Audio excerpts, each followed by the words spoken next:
जय हिंद, नमस्कार, आदाब, इस्तकबाल, खैरमंदम प्यारे साथियों। मैं आपका हिंदी अध्यापक विनय शर्मा। बच्चों, जैसा कि आपको पता है कि कक्षा 12वीं की बोर्ड एग्जाम शुरू हो चुकी हैं और अब हिंदी का प्रश्न पत्र होने वाला है।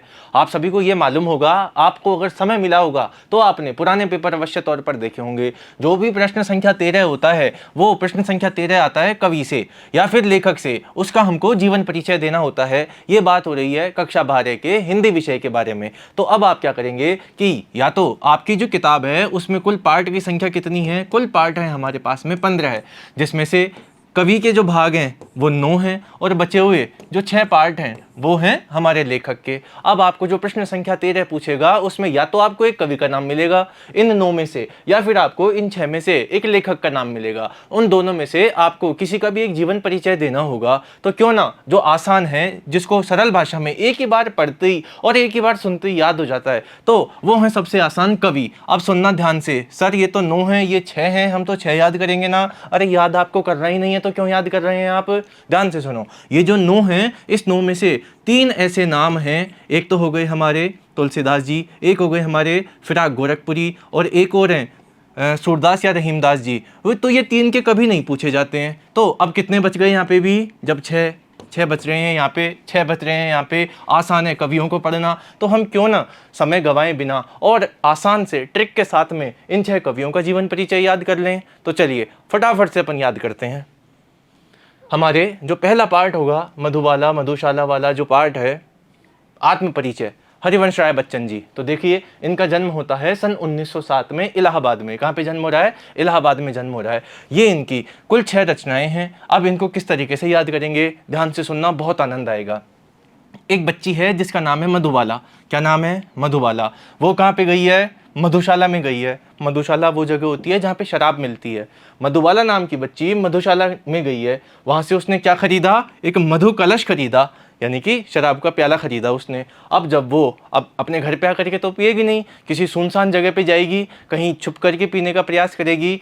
या फिर यूँ मान लो कि वो घर पे अकेली है, तो अपने घर पे आ रही है, तो क्या करेगी वो? रास्ते में जब वापस आ रही है तो रास्ते में उसको नए पुराने झरोके दिखाई दिए और टूटी फूटी कलियाँ दिखाई दी। वापस से सुनो, एक मधुबाला नाम की बच्ची है, वो मधुशाला में गई है, वहाँ से उसने मधु कलश को उठाया है। अब जब वो रास्ते में वापस आ रही है तो उसे नए पुराने झरोके दिखे हैं और उसको टूटी फूटी कलियाँ दिखाई दी हैं। जब वो घर पे आकर के उस मधु कलश को पी लेती है और नशे में हो जाती है, इस सारी मोह माया संसार को वो भूल जाती है, तो क्या सोचती है, अब मैं क्या तो भूलूं और क्या याद करूं।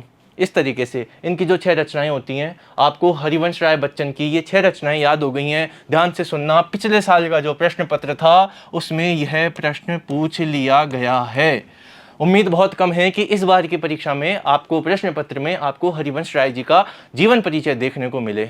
दूसरे महत्वपूर्ण है हमारे आलोक धनवा जी। कौन है? आलोक धनवा जी। दूसरा पार्ट जो है हमारा, उसके जो कवि हैं उनका नाम है आलोक धनवा। इनका जन्म होता है 1948 मुंगेर बिहार में। कहाँ पे जन्म हो रहा है? मुंगेर बिहार में 1948 में। देखो यहाँ पे ये जो अपन ध बनाते हैं ये ऐसे बनाते हैं, और जो 8 बनाते हैं यानी कि ये आकृतियां जो हैं मिलती जुलती सी दिखाई दे रही हैं, इसलिए आलोक धनवा का जन्म 1948 में। ये दोनों आकृतियां एक जैसी मिलती हुई दिखाई दे रही हैं। इस तरीके से आप इसको आसानी से याद रख सकते हैं। इनकी मात्र 4 रचनाएं हैं, मृत्यु इनकी दे नहीं रखी है। आप यही प्रार्थना करो कि आपकी परीक्षा में यही आ जाए कि आलोक धनवा का जीवन परिचय दीजिए। वही 4 रचनाएं हैं। ऐसे रचनाएं कितनी याद करोगे? एक की अगर 4 हैं, 6 हैं, तो 24 रचनाएं कैसे याद हो पाएंगी? तो देखो, ये जो दुनिया है ना, ये रोज बनती है। सही बात है, मान लो नहीं भी बनती है तो ये दुनिया रोज बनती है। इसमें एक औरत है जिसका नाम है ब्रूनो, उसकी जो बेटियां हैं तो ब्रूनो की बेटियां। ये दुनिया रोज बनती है। इस दुनिया में कोई एक महिला है, कोई औरत है, कोई लेडी है जिसका नाम है ब्रूनो। ब्रूनो की बेटियां हैं, वो घर से भाग गई। अब वो भाग गई तो वो क्या कहलाएंगी? भागी हुई लड़कियां कहलाएंगी। वापस सुनो, ये दुनिया रोज बनती है। इसमें ब्रूनो नाम की कोई महिला है, उसकी बेटियां हैं, वो घर से भाग गई तो इसलिए उसे भागी हुई लड़कियां कह दी। अब ये कहाँ जाएगी? पुलिस में जाएगी कि मेरी लड़कियां भाग गई है, उसे ढूंढ के लाओ। तो अब उसको ढूंढ करके कौन लेके आएगा? उसको ढूंढ करके लेके आएगा जनता का आदमी।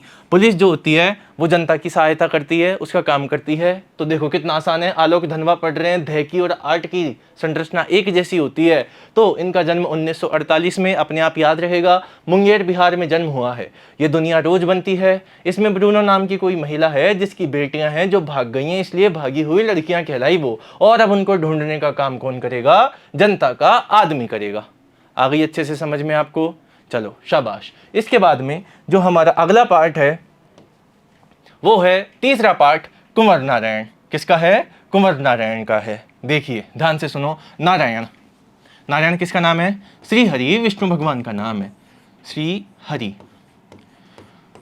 श्री हरि विष्णु भगवान को अपन नारायण भी कहते हैं। तो हमेशा वो हमारे साथ चलते हैं, हमेशा हर समय वो हमारे साथ होते हैं। तो साथ हैं तो यहाँ देखो जन्म में भी साथ आएगा और मृत्यु में भी साथ आएगा। तो 1927 में इनका जन्म हुआ है और 2017 में इनकी मृत्यु हुई है। अगर आप जीवन परिचय में पेपर में नहीं लिखते हैं स्थान तो आपके कोई अंक नहीं कटते हैं, इस चीज़ का ध्यान रखना। तो देखो कुंवर नारायण, नारायण मतलब श्री हरि विष्णु भगवान जो हमेशा हमारे साथ होते हैं। तो 1927 में जन्म हुआ है, 2017 में इनकी मृत्यु हुई है। अब इनकी प्रमुख रचनाएं देखो, इसमें थोड़ा सा क्रम ध्यान रखना।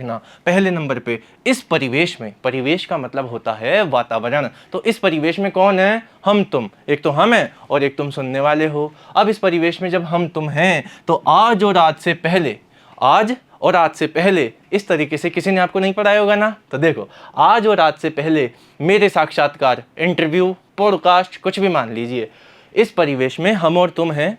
आज और आज से पहले मेरे साक्षात्कार किसी ने ही नहीं लिए। अगर कोई मेरा साक्षात्कार ले लेता तो मैं उसको ये बताता कि अपने सामने इन दिनों कोई दूसरा नहीं है, हम सबसे बढ़कर हैं, सर्वश्रेष्ठ हैं, हम बहुत शक्तिशाली और ताकतवर हैं। वापस से देखिए, कुंवर नारायण 1927 में जन्म, 2017 में मृत्यु। इस परिवेश में हम और तुम हैं। आज और आज से पहले मेरे साक्षात्कार किसी ने नहीं लिए। अगर ले लेता तो मैं ये बताता कि अपने सामने इन दिनों कोई दूसरा नहीं है। इस तरीके से आपको कुंवर नारायण की रचनाएं भी याद हो गई हैं। अगले कवि पे चलते हैं। हमारे अगले कवि का नाम है रघुवीर सहाय। ये भी परीक्षा की दृष्टि से बहुत महत्वपूर्ण हो जाते हैं। रघुवीर सहाय, इनका जन्म होता है 1929 में, इनकी मृत्यु होती है 1990 में। देखो इनकी मात्र 3 रचनाएं हैं। सर्दी का समय है और हम बाहर कहाँ पे बैठे हैं? सीढ़ियों पर धूप में बैठे हुए हैं। सर्दी का समय है, हम अपने घर के बाहर सीढ़ियों पर धूप में बैठे हुए हैं। तो हम सामने वाले की खिड़की में क्या देखते हैं कि सामने वाला जो हमारा पड़ोसी है वो आत्महत्या करने की कोशिश कर रहा है। क्यों? क्योंकि वो अपने फंदा लगा रहा है पंखे पे और हमको ये दूर से ही बाहर बैठे बैठे दिख गया। तो अब हम क्या करेंगे कि आत्महत्या के विरुद्ध कोई ना कोई कदम उठाएंगे कि वो आत्महत्या नहीं कर ले। और हम या तो पुलिस को बुलाएंगे या फिर हम भाग करके गए हैं और उसकी कांच, शीशा, खिड़की, गेट जहाँ से भी हमको दिखाई दिया है हमने वो तोड़ दिया और उसको आत्महत्या करने से बचा लिया। और इसी तरीके से अंत बहुत अच्छा हुआ। अंत भला तो सब भला, इसलिए हंसो हंसो जल्दी हंसो। हालांकि थोड़ी सी नीरस है, समझ में नहीं आई होगी, और जिनको समझ में आ गई उनके लिए तो बहुत अच्छी बात है, उनके लिए तालियां बजा देता हूं। एक बार पुनः देखो, हम बाहर सीढ़ियों पर धूप में बैठे थे, तभी हमने देखा कि हमारा जो पड़ोसी है वो पड़ोसी क्या कर रहा है? आत्महत्या करने की कोशिश कर रहा है। तो हमने आत्महत्या के विरुद्ध एक कदम उठाया और जब हमने उसको रोक लिया तो इसी बात पर हंसो हंसो जल्दी हंसो। समझ गए? सीख गए? याद रहेगा? शाबाश। अगले हमारे कवि हैं सूर्यकांत त्रिपाठी निराला जी। सबसे महत्वपूर्ण 12वीं कक्षा में जो हैं, 10वीं कक्षा में जो हैं, दोनों में सूर्यकांत त्रिपाठी निराला जी बहुत महत्वपूर्ण हैं। हमारे हिंदी के जो 4 स्तंभ माने गए हैं उन 4 स्तंभ में एक प्रमुख स्थान निराला जी का भी होता है। तो देखिए इनका जन्म 1899 में महिषादल में होता है। सबसे पहले तो आपको प्रश्न में क्या करेगा कि वो निराला नाम दे देगा। आपको आंख बंद करके निराला के आगे रचनावली लिख देनी है। तो इनकी एक रचना हो गई निराला रचनावली। अब आओ इधर देखो, अनामिका और परिमल, एक लड़की है एक लड़का है। अनामिका और परिमल के काले कारनामे, बहुत मजा आ रहा है इसको सुनने में, है मारूंगा।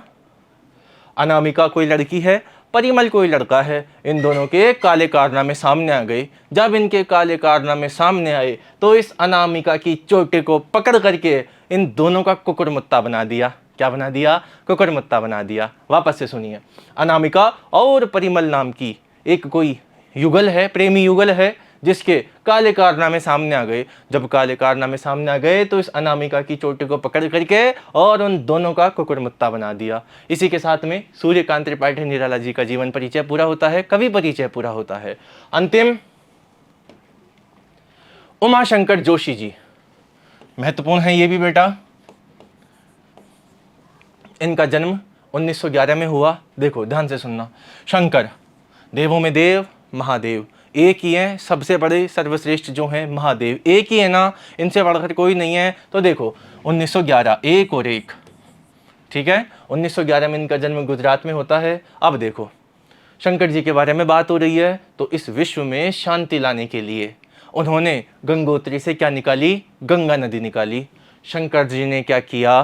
ध्यान से सुनना, रिलेट करते हुए, संबंध बनाते हुए चलना। शंकर जी ने क्या किया कि इस विश्व में शांति लाने के लिए गंगोत्री से गंगा नदी निकाली। तो हम भारतवासी, वो भारत की ओर महाप्रस्थान करती है, अपने भारत की ओर आती है वो, ठीक है।